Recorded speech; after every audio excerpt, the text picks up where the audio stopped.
Hey guys, if you really like this episode, please support our podcast by going to talkmurder.com/join and becoming a Talko Supremo.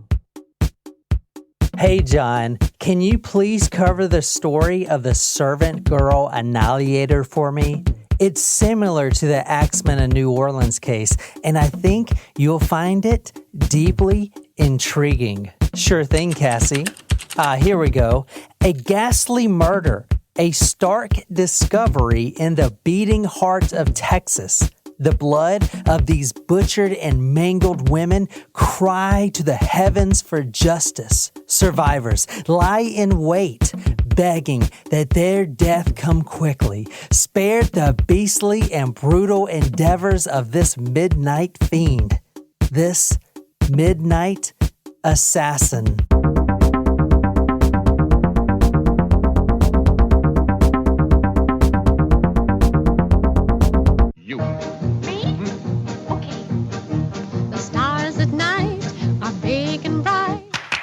Deep in the heart of Texas, the prairie skies are wide and high.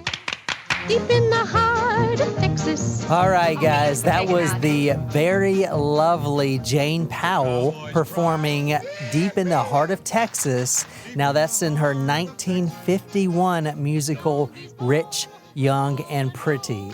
So, yeah, we are going to Texas, so rope them up, cowboy. Let's get this thing going. So, the hint this evening was servant. Yes. We were going to be making cocktails called the... Oh, it fucking went in my eye. Fuck. Oh, Okay. it hit me right in the eyeball. Oh, no. Yeah, we're going to be drinking Old Maids, but Nicole is feeling under the weather, so in solidarity, we are not really drinking anything of significance. Well, that's not true. I'm drinking ginger ale, and you guys are drinking some beers, and I didn't obviously make it to the grocery store today to buy the ingredients for said drink, so apologies, but it was going to be either vodka and gin, fresh limes, mint, and cucumber. So it sounded like it was going to be a lovely, refreshing drink. So hopefully we'll have an opportunity to make that another time. Still have yet to try a mint julep. I've never tried one either, actually. But I would imagine that what was recommended would taste kind of like a Moscow Mule type thing or a mojito. I do enjoy mojitos very much. All right, so Nicole, where are we going? I think we're going to New York, and we're going to a super wealthy, manor estate where the servant of the house kills a family member. Ooh. I think we're going to Alabama in the 1960s. How'd you get that from servant? Because of the civil rights era. Like The Help type situation? Yeah, like the movie The Help. Okay, I don't know. I've never seen it, but... Oh, it's a good movie. All right, Nicole, our third place geography B. Yes. Please fill in the blanks of this quote. In blank, we practically come out of the womb in jeans. What? He's asking you for a place. In blank, the state. Oh. You didn't get like, that? In the blank state, okay. we practically come out of the womb in jeans. Ooh, where's Levi's? Where are they made? You want me to tell you who said that? I'm gonna I'll take a fair guess. I'm gonna say Texas. Okay, that was from Kelly Clarkson. And she's from Texas. The quote, well, yeah, of course. In Texas, we practically come out of the womb in jeans. Sweet. All right, so tonight we are going to Christmas Eve, 1885. Ooh, an oldie. And this is a request from Cassie, Cassie. Hey, Cassie. Hey, Cassie. Oh, also, I forgot to mention last week when we were recording that on the night of our live show was our friend Sarah's birthday, one of our Taco Supremos. So happy birthday, Sarah, belated. Happy birthday, Sarah. Alrighty, and as always, we're very excited to welcome our newest Taco Supremos. Welcome to Rhiannon. Hey. Laura. Hey, Laura. Hey, From Laura. Wales. Laura from Wales. Yeah. Hello, Laura. You know, there's some Wales that are coming toward the East Coast. kind There of are. whales. There's like big great white whales or whatever. Did you see that on the news clip? I did not, Great but white you know, whales. whales. Are you talking about sharks? No, like whales. They're coming at even There's- in Charleston. There's no such thing as great white whales. Well, they've been spotted That's Moby in Dick. Charleston. That's a There fictional was- Blue story. whales?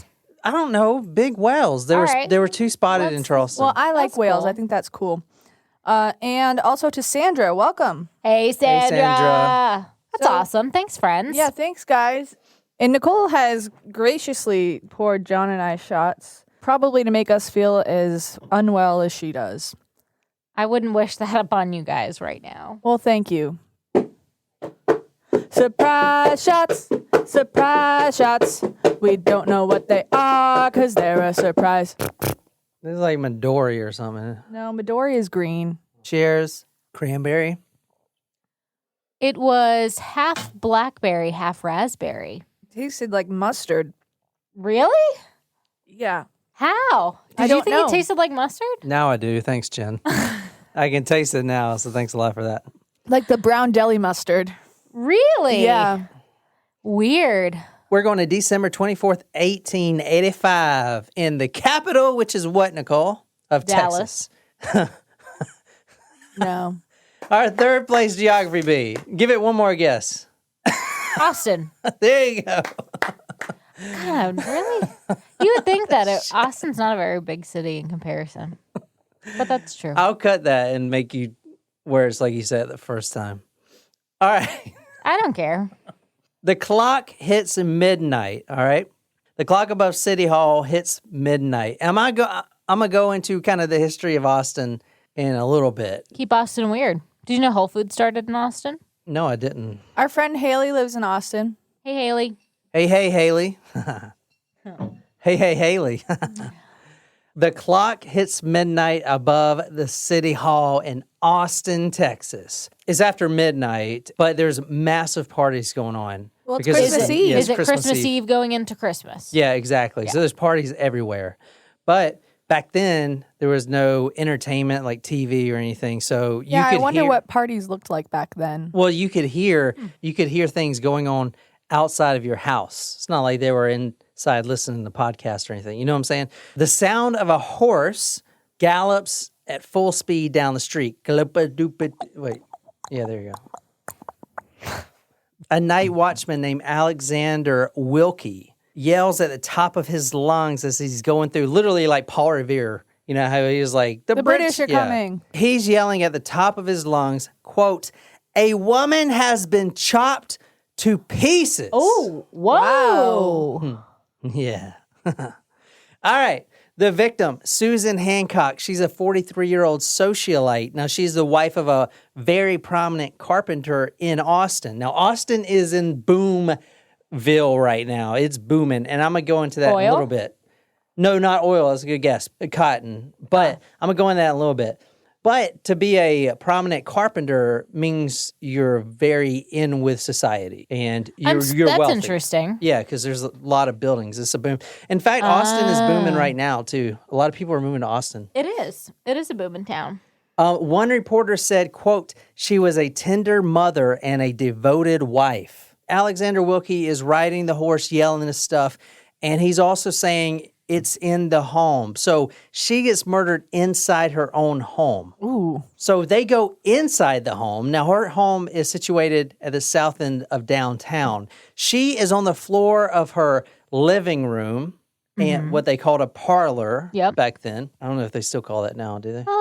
Yeah. Some use that term. It's like a sitting room. Yeah, it depends. I feel like there's a difference between a living room and a parlor. Yeah. There's like the fancy of like, there's like the living room, which some people call dens, and then there's like the parlor, which is a sitting room. It's like when you first walk in the door, it's like an area where there's usually couches and chairs and stuff like that, but it's not. It seems like a rich person type of thing. It is. Yeah. I was a like, big damn, house there's type an thing. ice cream parlor in her house? Holy shit.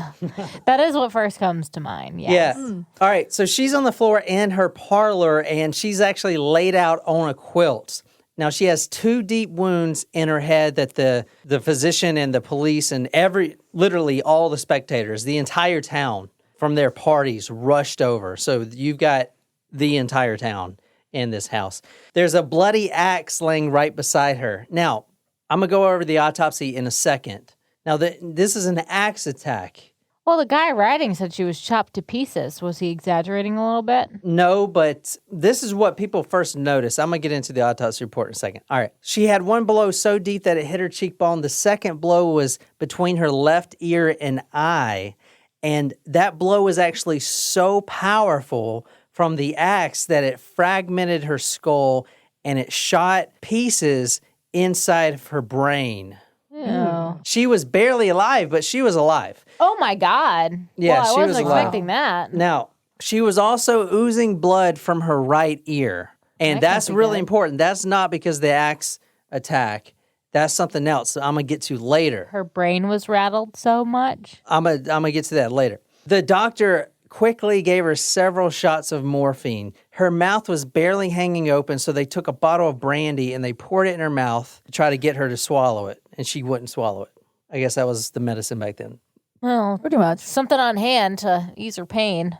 Her eyes were nearly closed, but you could see just the white part of her eyes. Her eyes were rolling back into her head. I mean, she's about to die. yeah, she is like in the process of dying right now. All right, let's interview the husband. Who obviously did it. Is that the truth? Oh, well, it's usually the husband. I'm just gonna Is say that what it you first. think, Jen?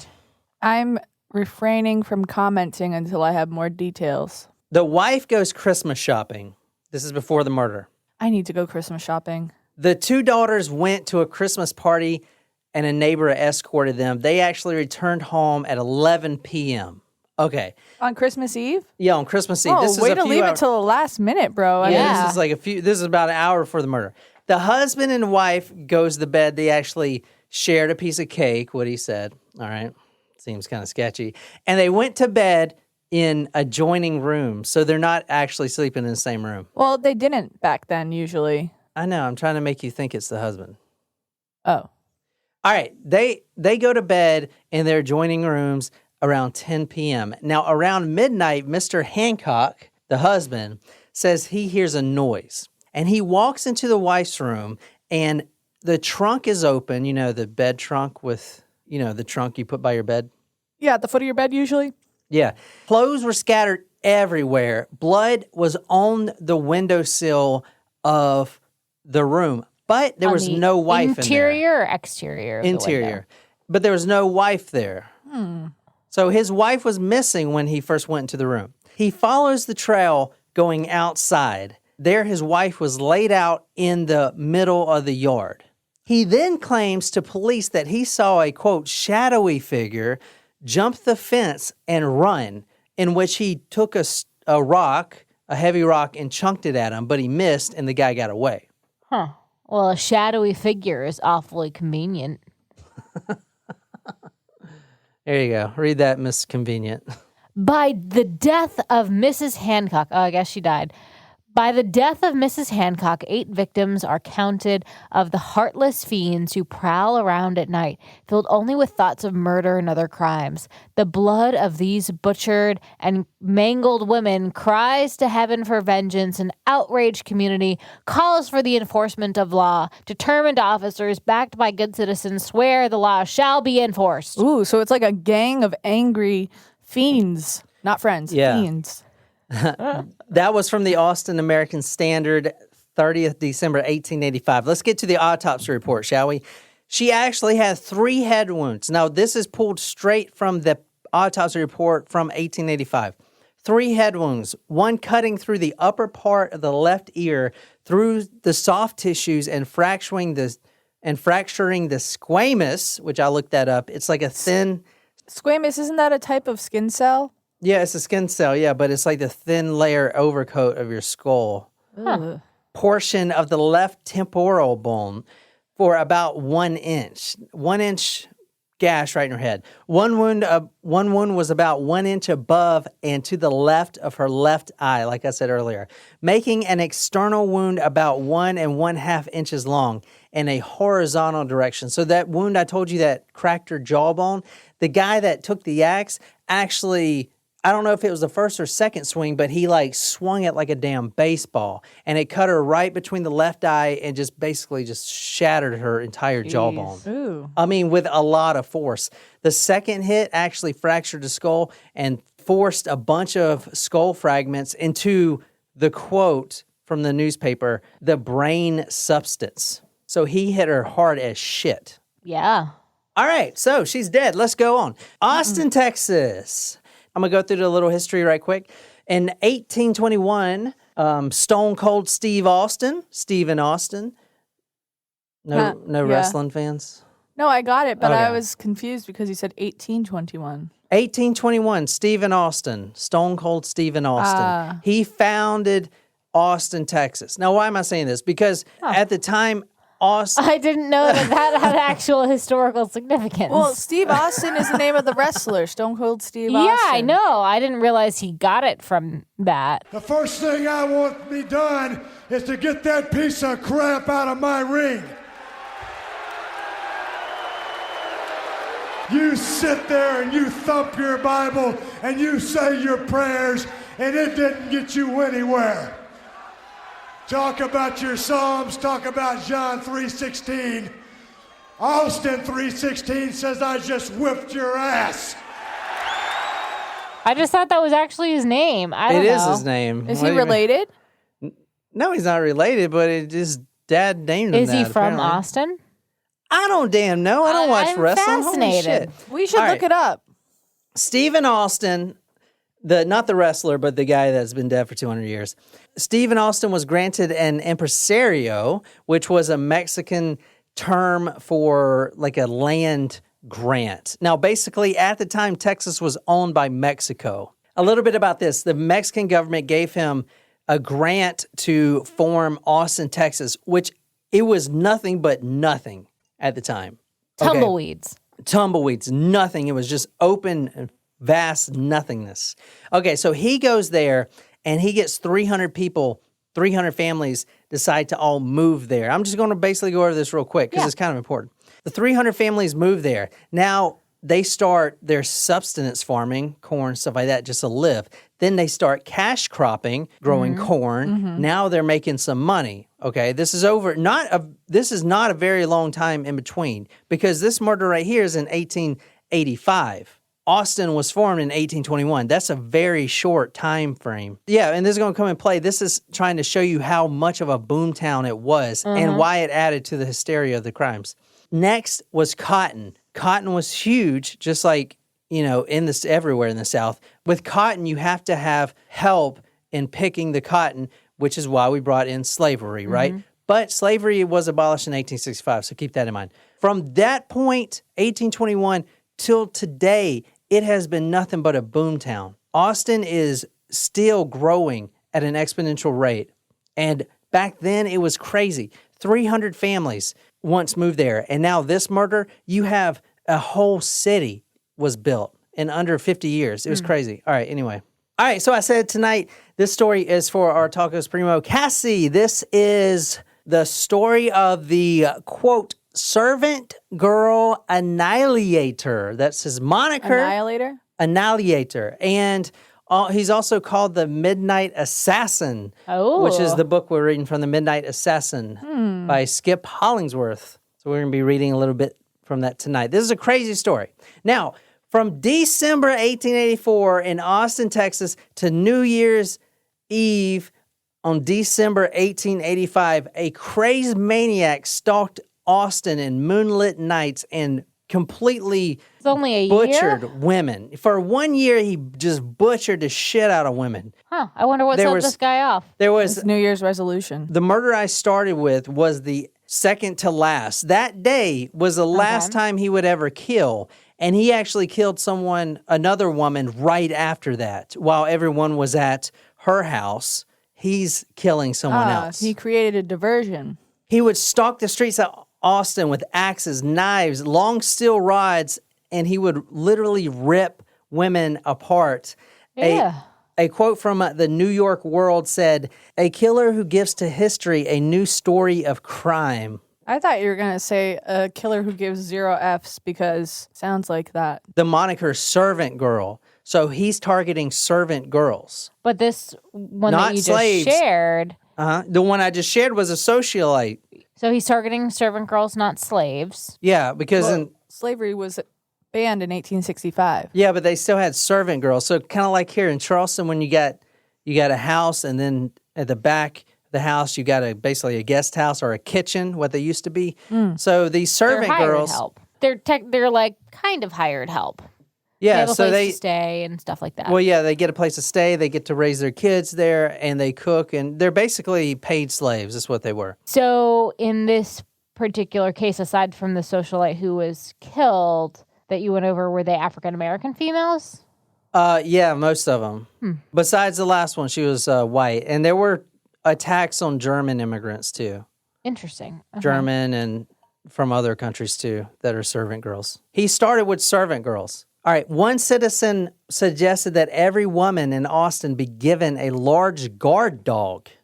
Another citizen wanted the city lit with arc lamps, which were expensive lights back in the day that completely light up the city and would cost a lot of money. A dozen men throughout this entire time, 12 men were arrested. 3 murder trials, 3 different suspects. No one was convicted ever. No one knows who this guy is. He literally killed for a year. His last day, he killed 2 women, and then he just stopped. Okay. Really? But they never caught him. He's never been caught. He's probably still out there today. Well, I think he's dead by now. Like the jazz man. This is from, that, yeah, like the jazz man, but that was 1818, so I doubt that's a connection. No, but But- it's kind of similar how he Yeah. would kill in the middle of the night. I was actually thinking, and she's talking about the jazz man in New Orleans, I was actually thinking maybe that was his son. Ooh.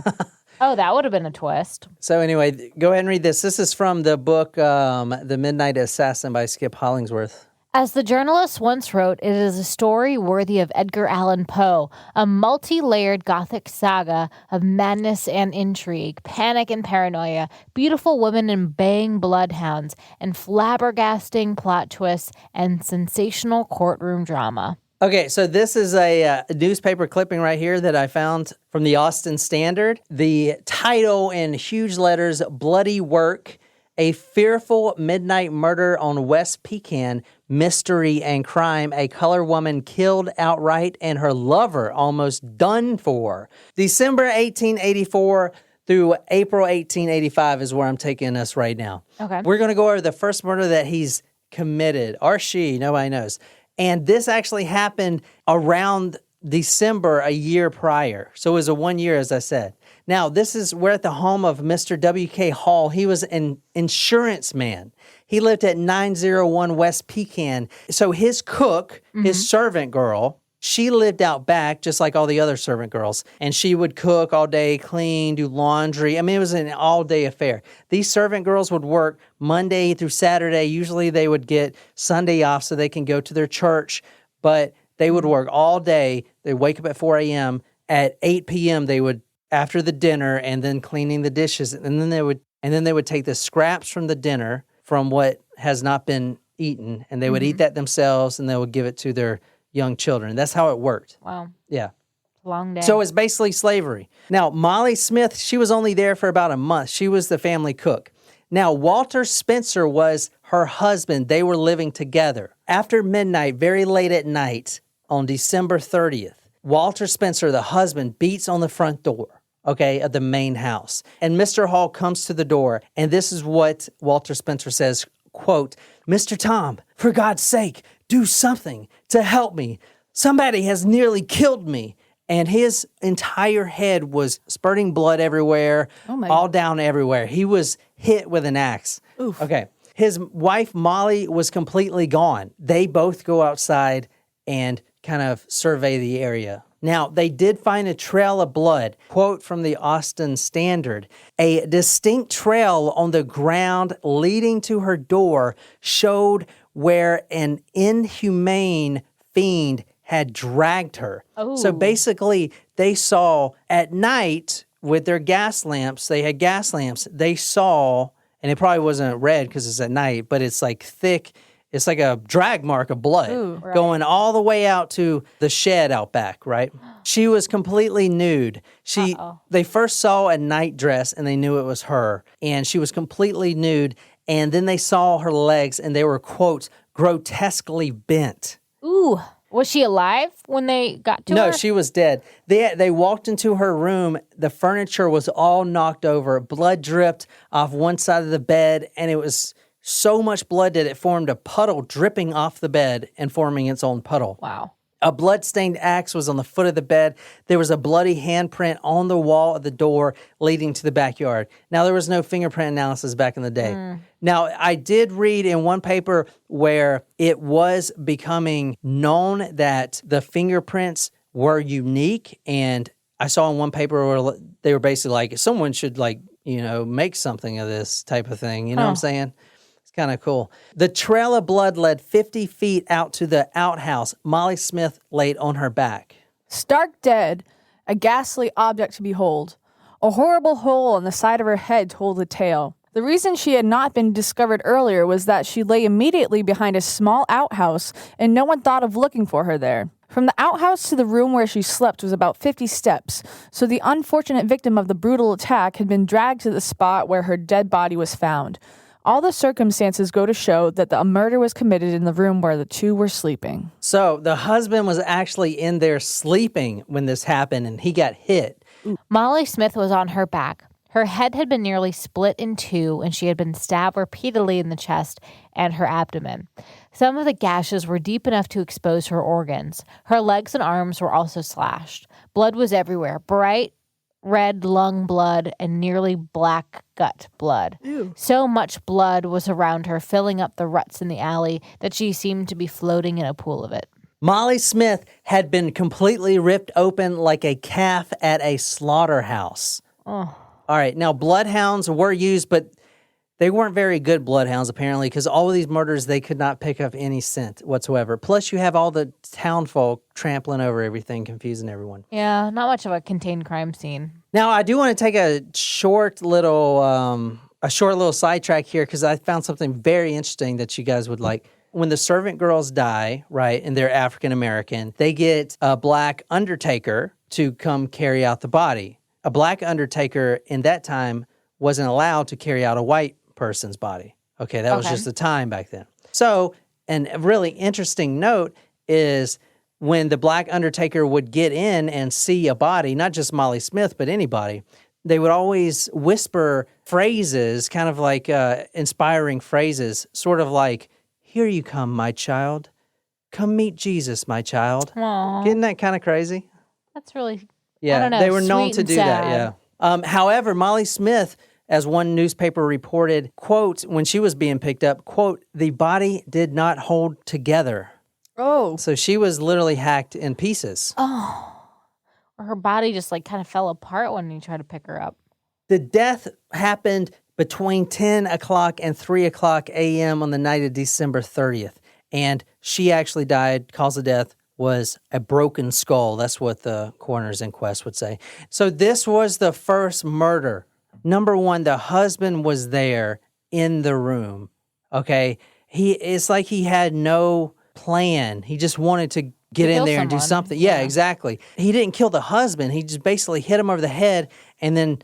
And he took took her. Yeah. Stripped her naked, but we don't know if he did any sort of thing sexually. I believe that the motive was sexual because all the women were either nude or exposed and their organ, quote, organ was exposed.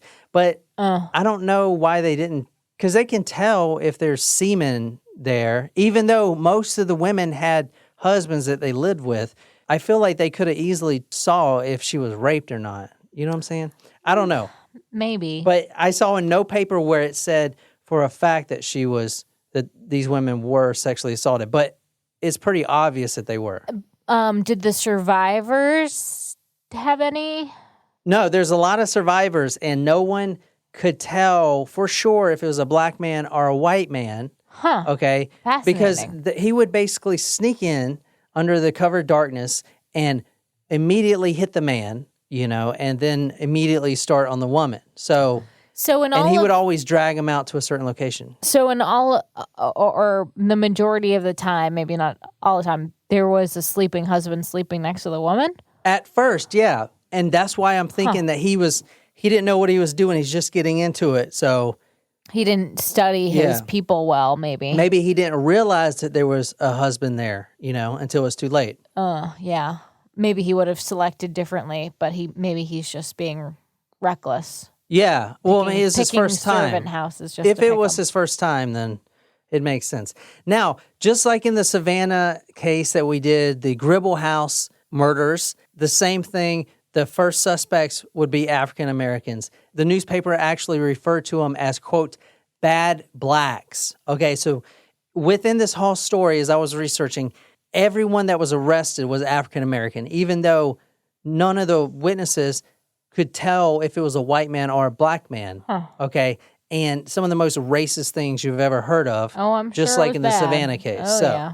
But since this is the first one, they immediately looked to the husband, but then they were like, well, there's no way he could have almost killed himself. Yeah. I mean, a great cover up, but no. Yeah, and then they looked to a romantic rival relationship with a guy named Lem Brooks. Now, he was accused, but he had an alibi. He was actually at a ball dancing. And, quote from a newspaper, if he would have committed this crime since he was there, since he was at that ball until 4 a.m, he would have had to run at, quote, almost lightning speed to kill Molly and severely beat Spencer. The reader is left to draw his own conclusions, he concluded. Whether slain by her lover or some party from the outside is as yet a mystery that envelops as foul a deed as was ever done in Austin. Okay, this is from the Daily Statesman, if you want to read that. The assumption, at least the assumption among Austin's white citizens, was that the servant quarter invasions, as one reporter called them, were being carried out by black men. Bad blacks, the Daily Statesman called them. Quote, it seems from the sameness of the deviltry that its constant repetition that there must be regular gang of these brutes who perambulate the city at the small hours of the night to do their unholy work. End quote. In 1885, there were 3,500 black citizens, and 20% of them lived in the alley houses, or what's called the servant quarters. Okay, so this whole story, these police officers are dragging multiple African-American men in and putting them through basically torture to get them to confess. No one ever does. One man was actually so angry over the women being assaulted and murdered that he proposed that the Austin police, just like they did in Savannah, round up all of the black men in the city and interrogate them all and beat them and, quote, whip them within an inch of their lives. Oh, that's good. Now, let's fast forward to March 2nd. This is the lavish parade celebrating the cornerstone for the new state capital. Remember, Austin is the capital, and like I said, it was a booming time. Everyone's coming to Austin right now. Everyone wants to come to Austin because everyone's making so much money with this cotton. They had a lavish parade on March 2nd. They were laying 16,000 pounds of granite cornerstone at the new state capitol. And they invited all of Texas. 3,000 invitations were mailed, and they had 10,000 plus visitors show up.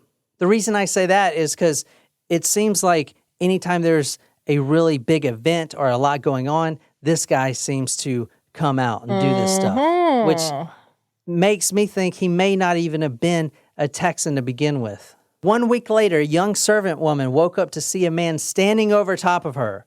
Now, he stood there and didn't say a word, and then he finally said, your money or your life.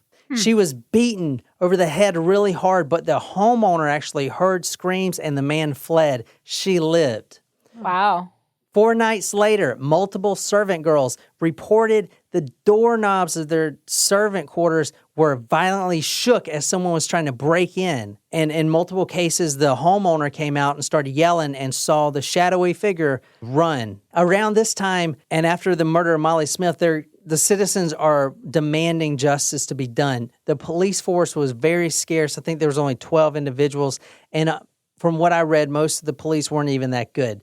So they actually brought in some vigilantes to kind of night watchman type of people until things settled settled down. And things did settle down. And story's over, right? No. For 2 days after he disbanded that temporary police program on April 27th, so 2 days later, a man entered a small cabin. Now, this is on West Walnut Street.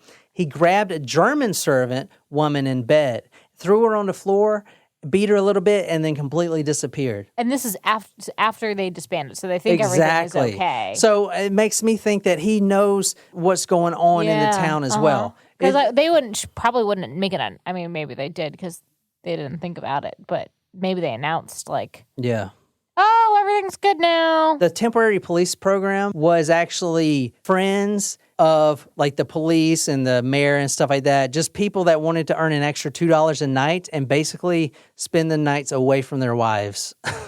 And most of them ended up in the bar anyway, drinking. Wow. So, yeah. The case. The same evening on Mulberry Street, another servant girl, her throat was exposed and a man with a razor was about to slit her throat wide open. But he ran when the homeowner came out because she was screaming. She started screaming. Now, he would come and be like, if you scream, I'll kill you type of thing. Some of the servant women just screamed anyway. And since like I said, the homeowner was so close to the house, 50 feet away, he could hear that. Next night, someone hurled a large stone at a servant window cabin. This is what they began to call, quote, rocked the house, when someone just throws stones at the house. The next night, now I'm not saying this is the same guy or not, but, who knows? So this happens several times. There's several reports where people would get assaulted, but, not murdered. It's crazy, though, that no one, I mean, I get that it's dark out, but it's crazy that no one could even tell what his skin color was. Yeah, I mean... Well, in some cases, he wore a white... One case, he said he wore like a white hood. I was like, oh, fuck.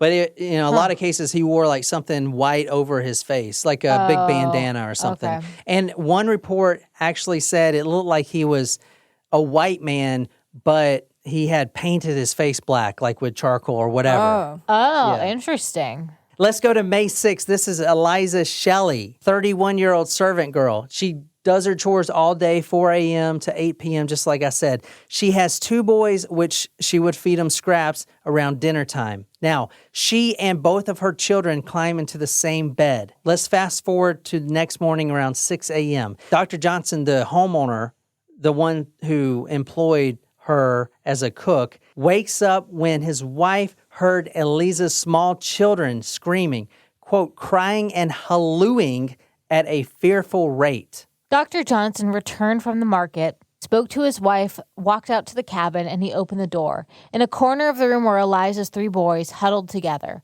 On the floor next to the bed, wrapped in a quilted bedspread, was Eliza. Parts of her brain was oozing out of a gaping wound in her right temple. Oh, no. So let me build up the MO right quick from the first murder that we did. Police noticed the trunk was open. So they're stealing stuff. Trunk was open, clothes scattered everywhere across the floor. Axe wound to the skull. Now, remember, we did cases like this before. Axes were actually part of the home. So it's not like he was running around the neighborhood with an axe. He would just get the firewood axe right next to the door. He never brought a murder weapon with him. Maybe. Hold on just a second. Because this is the second murder. You can really see him evolving as his killing style. The coroner noticed a very small hole between her eyes that it looked like it was made by like a screwdriver or an iron rod. Oh, no. Now, they'll later kind of figure out that it was an iron rod, and I'm going to get to that in a minute. Oh, no. There were several deep knife wounds all over her body, so he did bring a knife. Some of the wounds were 4 inches deep, which is deep. fucking deep. Yeah. The blade had been plunged all the way into her body and pulled directly out, severing blood vessels, muscle tissue, and cartilage. Yeah, go ahead. Can I ask a question? Yeah. So, as in the newspaper reports, they were saying that it was like a gang, but so far it looks like we might only be talking about one person. Well, What do they you kind of think? figured out it was just one person because Okay. people would only see one person fleeing. But, And so it kind of got into this hysteria of like, oh my God, there's a gang of people doing this. Yeah. But it really was. bloodhounds also saw and sniffed a, quote, large, broad barefoot tracks. Okay, so the killer was barefoot. Now, remember I said that the two sons, actually three sons, were in the bed with her. They all sleep together in the same bed. The oldest was a 7-year-old. Now, this is his testimony. He says he was shaken awake in the middle of the night. A man wearing a white rag over his face, 2 holes cut out for eyes, which kind of made me think of like the Klan, right? Yeah.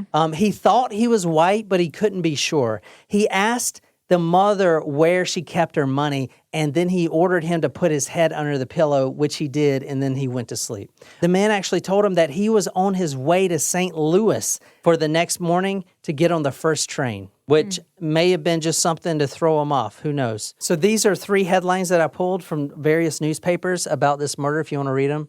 Inhabitants of the capital city are again shocked by a blood-curdling murder. A mother butchered in the presence of her children. The foul fiends keep up their wicked work. Another woman cruelly murdered at dead of night by some unknown assassin, bent on plunder. Another deed of deviltry in the crimson catalog of crime. Wow, that's a long headline. And that long one I put on my notes must be from the Daily Mail, because they always do those long-ass headlines. Yeah, it wasn't, but, it's funny. Let's talk about how the moniker Servant Girl Annihilator came to be. There was an aspiring writer that actually sent a letter to his friend in Colorado that said, quote, Austin is fearfully dull except for the frequent raids of the Servant Girl Annihilators who make things lively during the dead hours of the night. So that is where the moniker Servant Girl Annihilator came from. He's also got the moniker the Midnight Assassin. I think the Midnight Assassin sounds cooler, but that's just me. The servant girls are just losing their minds. They're all scared. A lot of them are just moving out of Austin and out of Texas altogether. A lot of the girls decide to band up and sleep in the same quarters with each other. A lot of the girls would put furniture against the door at night until one elderly black woman did this. She was like 83 or something. Her last name was Tempe. I can't really remember the details, but she had put furniture in front of her door, and she had a gas lantern that was on, and it caught fire, and she actually burned alive. Oh, God, that's awful. Yeah, just trying to protect herself from this guy. There was also hoodoo practitioners, kind of like voodoo, but with an H. Now, this is slave-era folk magic we're talking about.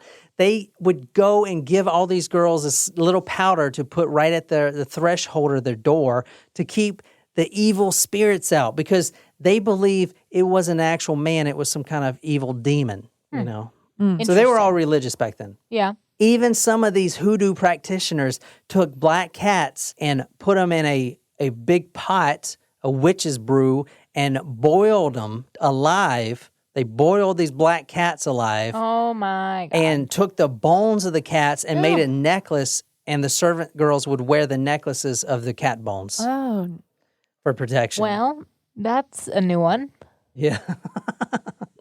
Let's go to May 22nd. A shoemaker heard a painful moan coming from one of the neighborhood backyards. We're going to talk about Irene Cross right now. Weyerman and the other family members ran outside and found Irene Cross, their 33-year-old black cook, lying on the ground. Her right arm was nearly severed in 2. Oh. A long horizontal gash extended halfway around her head from her right eye past her right ear.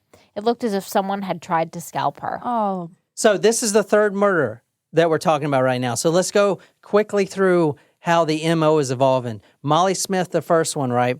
She was just hacked up with an axe and most likely raped and dragged out. Mm-hmm. The second one, same thing, but that important point of an iron rod or a screwdriver was basically jabbed between her eyes, her left and right eye, into her skull. It reminds me of, this is going to sound really bad, cow slaughtering, where they drive the bolt through their... Mm-hmm. So the third murder... So do you see he's experimenting here, trying to see what he likes? That's true. He did What's this. easiest, maybe? Yeah, and then this last murder that we just talked about with the Irene Cross, he scalps her. So he's like, I'll try this. I've never tried to scalp someone before. So he's like testing different things. It's kind of crazy. Now, blood was gushing from both her mouth and her severed arm. She actually died on May 25th. She actually lived for 2 days.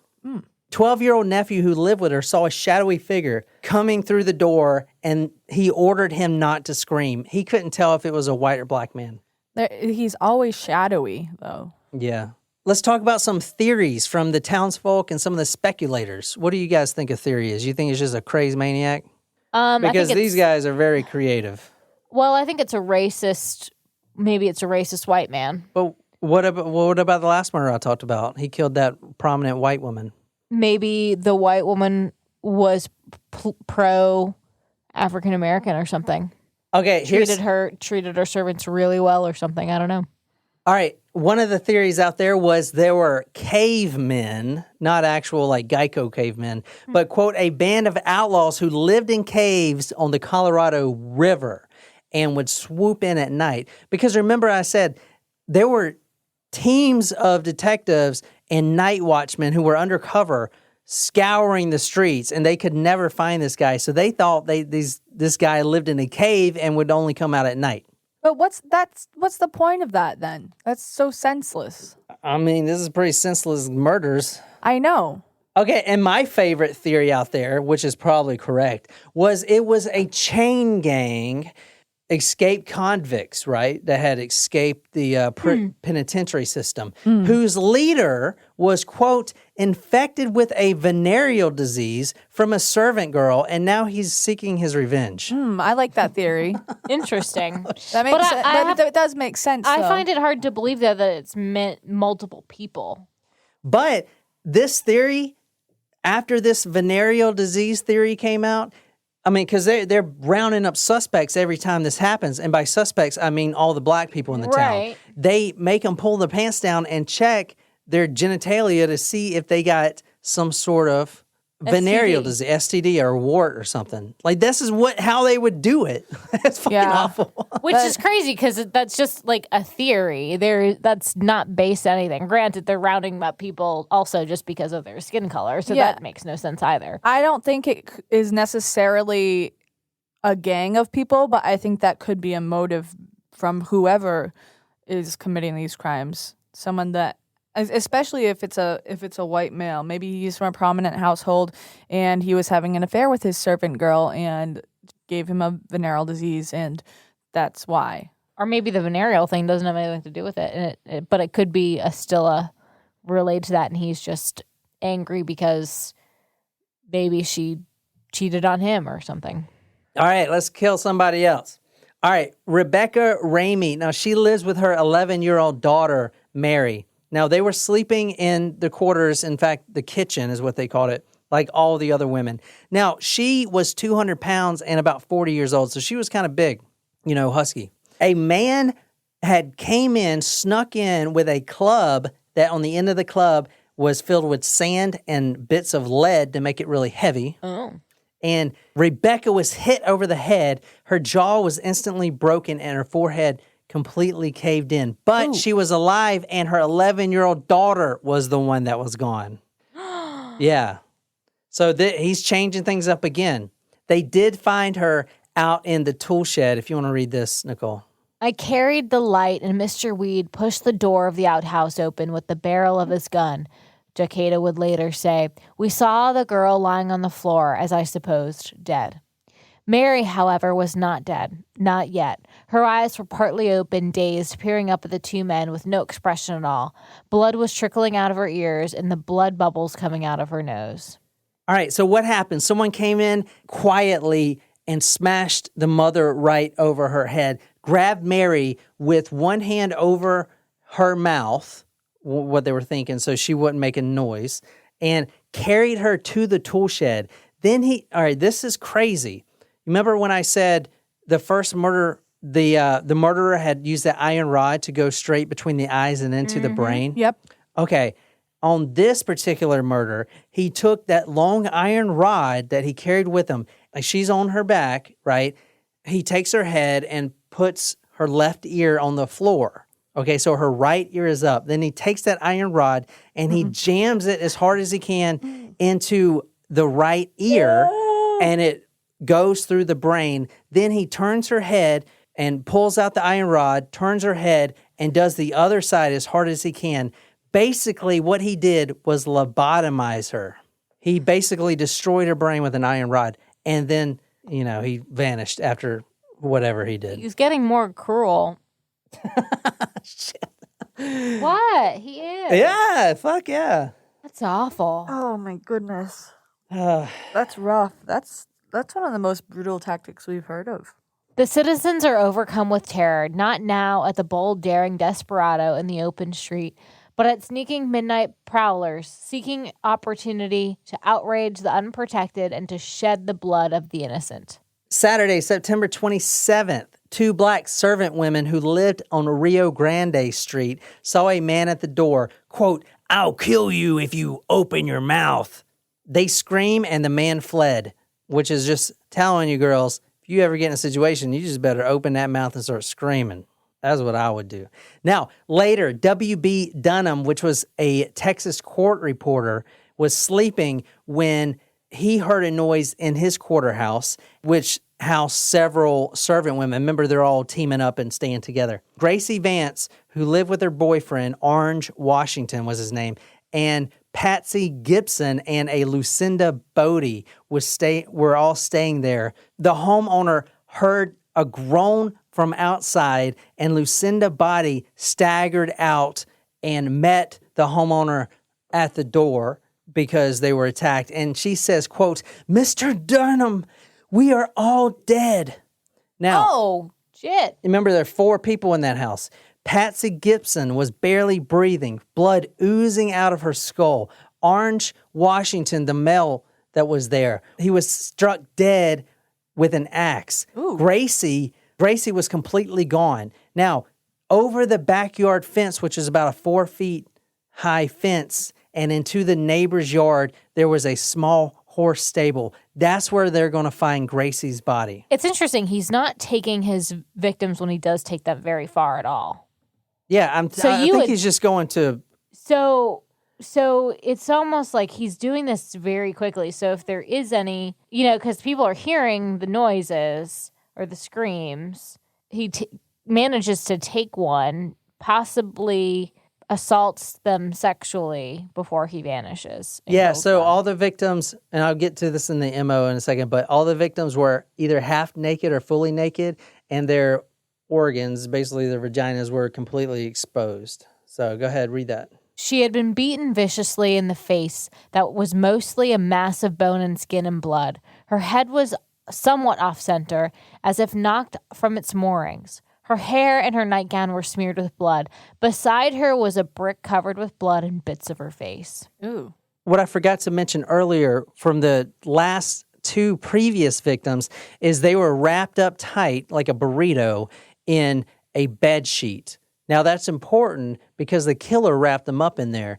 Now, this may or may not be true for this case, but the killer actually feels sympathetic and even ashamed, or he wants to give them, show some sort of compassion. So he goes the extra mile and wraps them up or whatever. In this case, there was a silver watch that was wrapped around her wrist. Now, remember, she is completely butchered.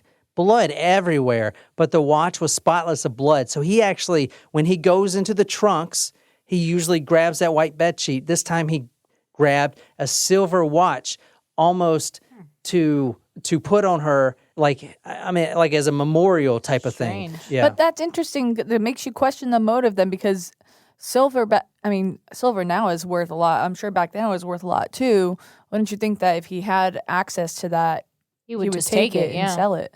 Both Lucinda and Patsy were hit in the head with a blunt object. Orange was hit twice in the head. Gracie had been hit at least 12 times in the face with a brick. Not even an axe, with a brick.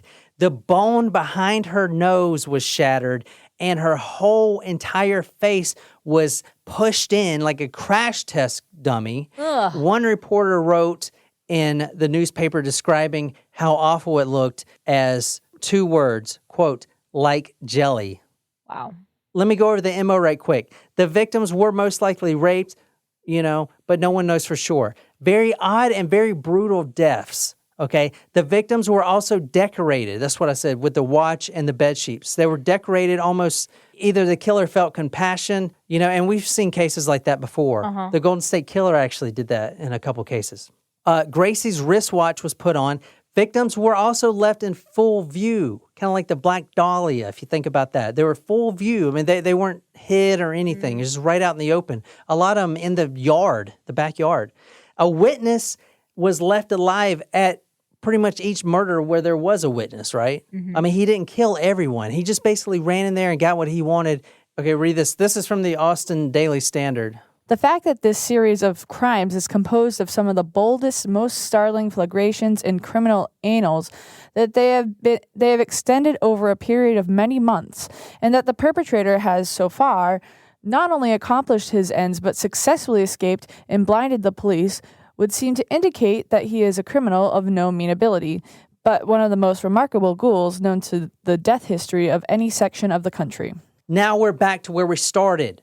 Okay, with the socialite death and the one lady after that, basically the same type of murder. Now, there were 2 women killed that night, and between an entire year from basically Christmas to Christmas, he killed 5 women, 1 man, and brutally bashed many other ones in just a crazy maniacal way, okay? And then he literally just stopped off the earth, nothing. No one has heard anything of him ever since, completely stopped. Do you wonder if he was put in jail for something else?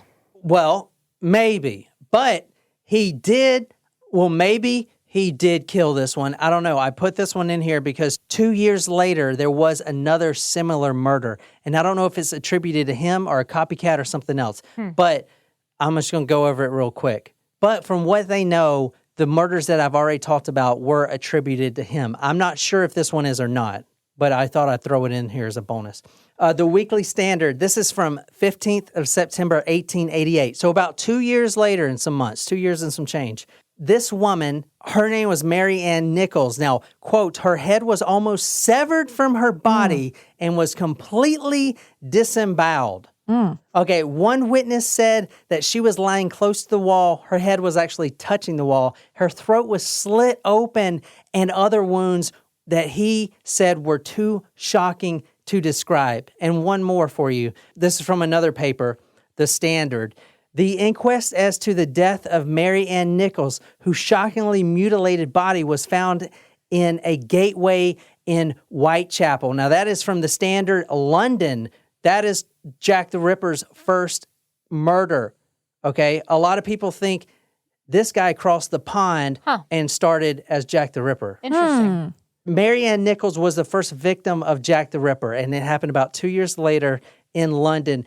And it started out brutal, which makes me think that he trained over here in Austin, and now when he gets to London, if it's really him, who knows? No one has ever known. But the Jack the Ripper crimes were just horrendous, way worse than these. Servant Girl was because, I'm pretty sure it's the Servant Girl because they're easier to kill and, they're less thought of as prominent society members. So he could literally practice on them. Right. Then he gets to London 2 years later, and look what he's doing. He basically mutilates a body. And one of his victims, he displayed all the organs in a store window pane. I don't know if y'all know how much you guys know about the Jack the Ripper cases. I don't know. I still think it's a bit of a stretch that it could be the same person. Why? Because I think Jack- it's just as likely that the murder stopped because, one, he killed a white woman and kind of scared himself silly and was like, these murders never stop. Well, I'm just saying. I mean, occasionally they do, but if you're a killer, most likely, 90% of the time, you're going to keep killing. Or he was put in prison for something else. I mean, for someone in Austin to go, there's so many murderers out there. I don't think it's this guy. Very gruesome. Sad. Thank you, Cassie, for requesting that one. If you enjoyed this episode, be sure to hit that subscribe button on whatever podcasting app you use. If you like this story, you can follow us on social media, Facebook, Twitter, Instagram. If you're absolutely obsessed with this podcast, want to become our servant, go to talkmurder.com/join, become a Taco Supremo. Get a badass t-shirt, sticker swag, a lot of love, shout it out all over the place. Tell me what story you want me to do. I'll research it, dedicate it to you on the Talk Murder Me podcast. My name is John, here with Jen and Nicole, and until next time. Take your little silk shirt off. You know Stone Cold can take care of business right here, right now. What a volatile situation.